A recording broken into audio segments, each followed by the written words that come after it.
Hi, welcome back. We're going to look at the readiness to change ruler or the readiness for change ruler.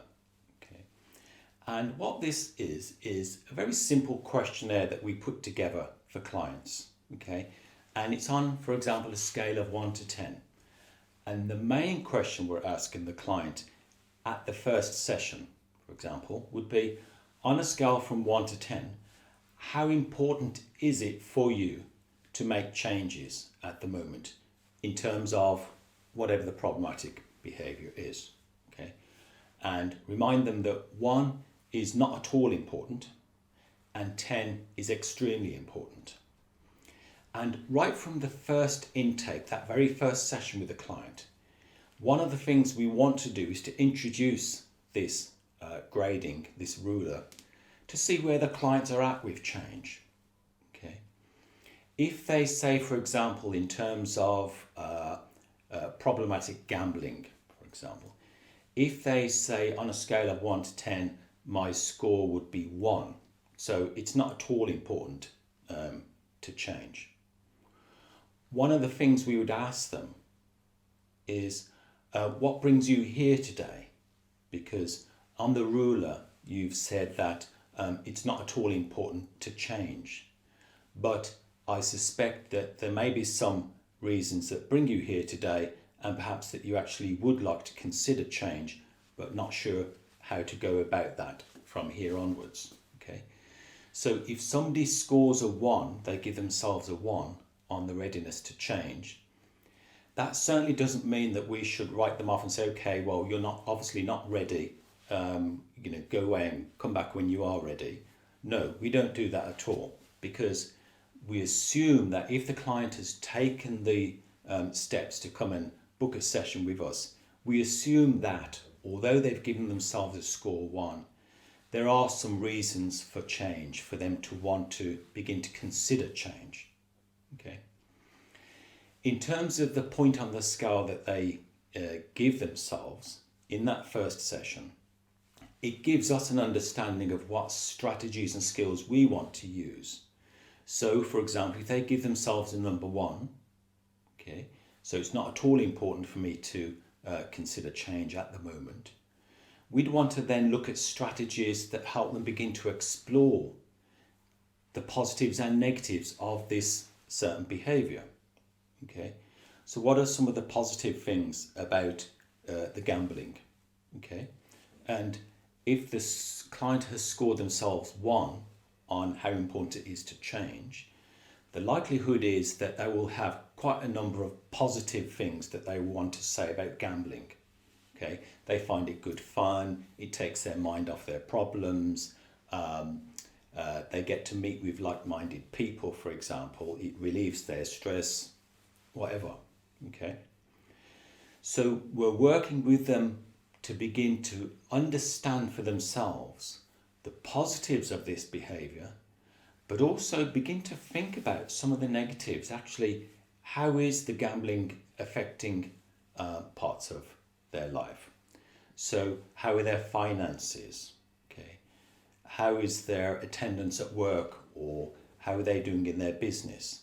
And some of these things might begin to suffer when the person starts gambling excessively.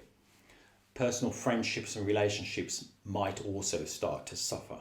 Okay, and perhaps the client puts these difficulties to the back of their mind. Okay, and therefore they don't want to consider change at the moment. Okay, part of our job again is not to preach and tell them that this is awful and that your friendships and relationships are going down the pan. No, it's not at all. We're using these helpful constructive questioning techniques to help them begin to explore how this might be impacting them. Okay, so on a scale of 1 to 10, how important is it for you to make changes or a target change? How ready are you to change any aspect of your behavior? Okay, we might want to say, why did you choose this number on the scale and not a lower or a higher number?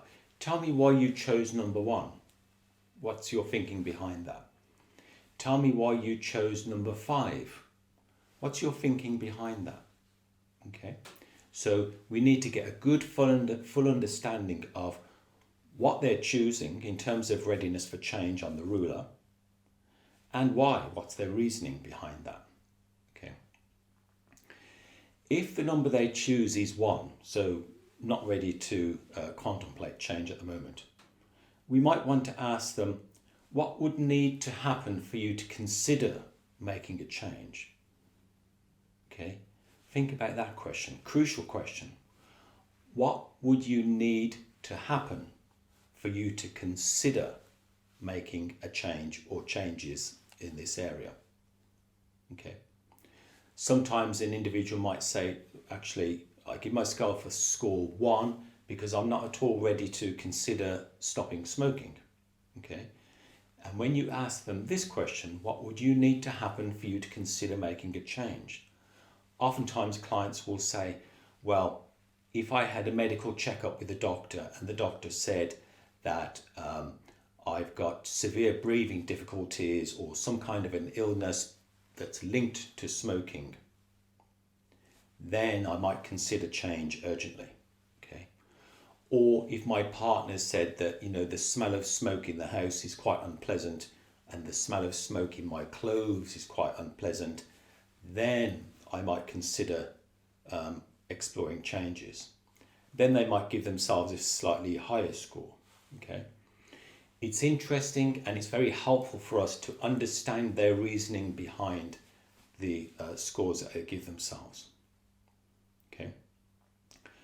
We can also ask them, how confident are you in being able to make this change? Okay.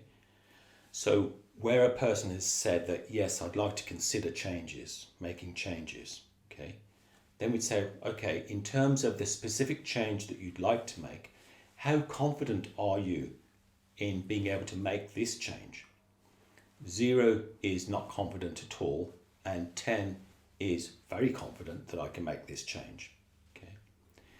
Again, when we adapt the question in that way, we're getting to understand the client's motivation for change, but also their confidence in their abilities to implement the change or the changes that need to happen, that they would like to see.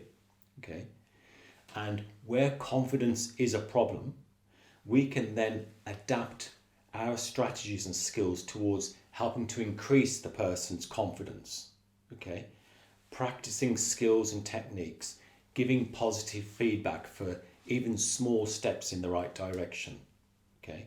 Helping them to problem solve, giving that positive reinforcement that everybody needs when they start to implement changes. Okay. We might want to say, what would be your first step in making a change? Okay.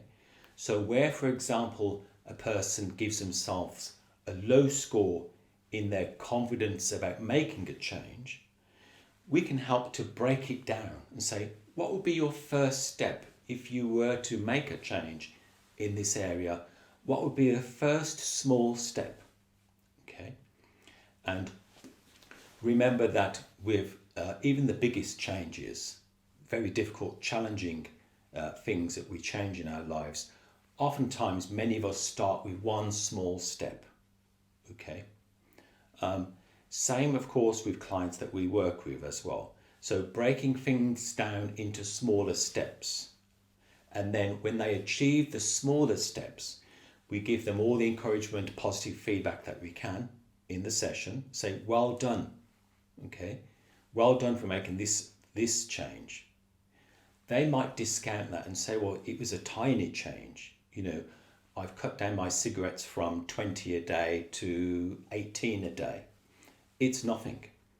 Part of our job is to say, no, it's not nothing. That's a step in the right direction. It took bravery and courage and determination to reduce the smoking. That's something to be celebrated. Well done. Okay. And all this positive feedback, of course, helps the client's confidence. We might want to ask, how might I help you to go from X number to a higher number? So whatever score the client gives themselves in terms of readiness for change or their confidence in their abilities to change, at some point we want to say, how can I help you, perhaps gradually, to increase that score where you feel more confident in your ability to change, or you feel more ready to implement changes. Okay? And what we do with the readiness to change ruler and the confidence in our ability to change ruler, little questionnaire, we would use that on a frequent basis. We'd certainly use it at the first session just to find out that base point, that starting point of where they're at the moment, okay, in terms of change. And we would want to revisit the same questionnaire periodically. Depends on the individual client, but maybe every 2 or 3 sessions we would check in with this readiness to change, confidence to change ruler to see how things are changing over time. Ideally, with the skills and strategies that we use with the clients, their feelings of readiness for change and confidence in their ability to implement changes will increase over time. Okay? And we can discuss these increases with the client as they arise. And remember to discuss this in a very positive, supportive, constructive way. Okay, that's the readiness to change ruler, confidence to change ruler. You can design your own questions here, but as long as they're around that main kind of area. Okay, I will put examples of questionnaires in the paperwork for this course as well, but feel free to adapt those and to amend them for use with your own clients. Okay, speak to you shortly. Bye-bye.